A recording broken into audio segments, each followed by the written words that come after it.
worlds and see how it responds. Rhys says, plastic is all around us. It has become a new natural resource in our rapidly growing world. An alien life form has descended on Earth and uses this resource to build its form. Previous discoveries pondered its sentience, listening, responding to sounds around it. The new discovery confirms this. We speak, it listens, it responds. But will we? This sculpture is made from dumped builder's waste and yabby truck found in Viribidal. Housing estates going up next to a river that's home to history, nature, and beauty beyond words. I'm disgusted by the builders of the Nowhere housing estates. A spotlight needs to be on this, and we begin.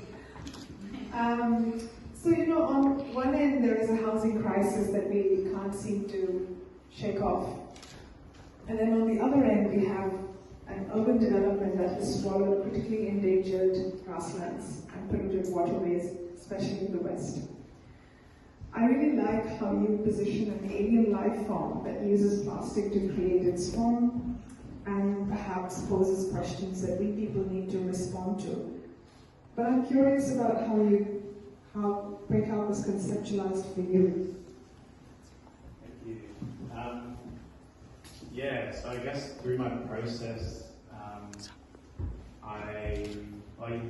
I guess through that excerpt, you've heard that this follows a bit of a fantasy or fictional storyline.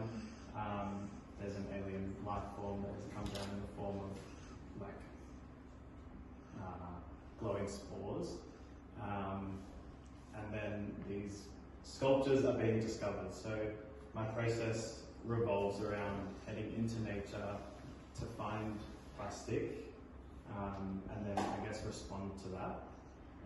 So you mentioned endangered grasslands, and I only recently learned that grasslands are the most critically endangered habitat in Victoria, which is sad. And I guess it makes sense. They're owned mostly privately. They were very useful grazing lands, and so a lot of the life forms that exist there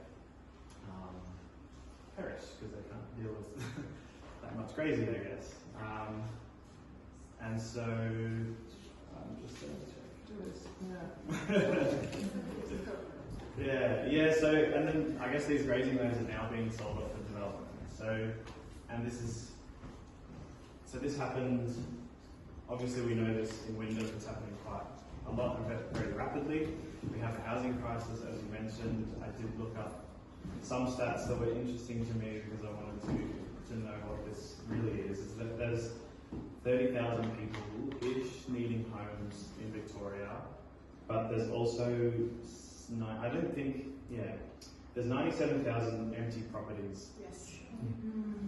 Existing properties. So I guess we have this this need, but also a greed, and I guess we're also building these shoebox suburban hellscapes that nobody, this is my view, nobody really wants to live there, but that's the option we're giving. And it enraged me actually to see that this housing estate being built so close to the Werribee River, a place that I've really felt connected to, being so disrespected that it's not even the workers really care that these places are being built. And I guess I wanted to highlight a need for having spaces, homes that we build that are more connected to nature, because we're not having that, and the carelessness is evident.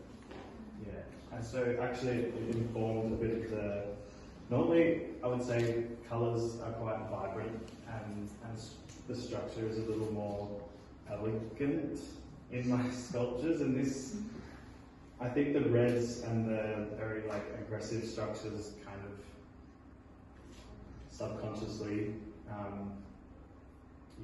display my anger there. Oh, thank you. Yeah. You put it really beautifully, thank you. And I think the next thing you kind of touched upon it was just the process of making a one like this. What kind of, do materials decide the shape, or is ahead in a way? And also, what have you encountered the most in your foraging? Yeah, so the materials definitely help with building the shape, even from the inner parts. So the wiring and the brain part needs somewhere to be, so there quite often is like a larger base, and then an almost neural network through the piece, which I think just kind of adds to the connection to nature as well, where like even this replicates natural life forms in ways. The plastic, so bottles are already cylindrical, and that helps with some of those shapes. And then, yeah, not heaps. So yeah, I use a heat gun to melt plastic down, or get it to a point where it can be malleable again and fused together, almost welding it at times. But I've used all kinds of different things like hair straighteners and irons and sandwich presses and little ovens. Yeah, trying to find out what works. And yeah, the things that I find the most, at least on this recent trip, especially near the housing estate, was styrofoam, which is used a lot in the foundations or the slabs that get put down, they're filled with styrofoam first. But I guess because it's so light, it blows away quite a lot.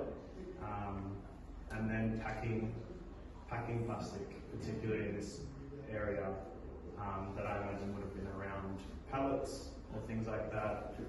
They're light, they catch wind, they blow into the river, but that wasn't even the most of it. The thing that made me so sad was that there was a road. I actually saw it on Google Maps because I wanted to go somewhere else initially. I think Cobble Ford is where I wanted to go, and a road was closed, and I just like grabbed Google Maps and looked, and I just saw like the end of a road near a state, and there was just piles of crap. And I was like, that's weird. So I drove over there, and that's where I found all of that stuff. It was people driving their utes or trucks or whatever, and literally just dumping piles of rubbish into like meters by the river.